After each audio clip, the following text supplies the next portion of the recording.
প্রতিদিনের মতো আজকের ভবিষ্যতের 14তম পর্বের বিষয় হচ্ছে বর্গা চুক্তির আইন। আমরা বর্গা চুক্তি কথা বলতে গিয়ে প্রথম যে শর্তটি আমরা আমাদের মনে পড়ে, যুক্তিসঙ্গত কারণ ছাড়া কোনো পক্ষ চুক্তি ভঙ্গ করতে পারবে না।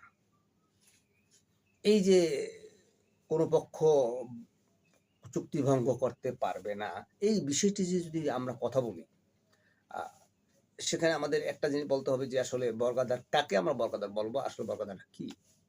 বর্গা চুক্তি বর্গাদার বলতে এরূপ ব্যক্তিকে বোঝায় যিনি আদি বা বর্গা বা ভাগ বলে সাধারণতভাবে পরিচিতি পদ্ধতি অপর কোনো ব্যক্তির জমি চাষ করেন, এই শর্তে তিনি ওই জমির উৎপন্ন ফসলের একটি অংশ উক্ত ব্যক্তিকে অর্পণ করবেন। বর্গা চুক্তি অর্থ এরূপ চুক্তিকে বোঝায় যার অধীনে কোনো ব্যক্তি বর্গাদার হিসেবে কোনো জমি চাষ করেন।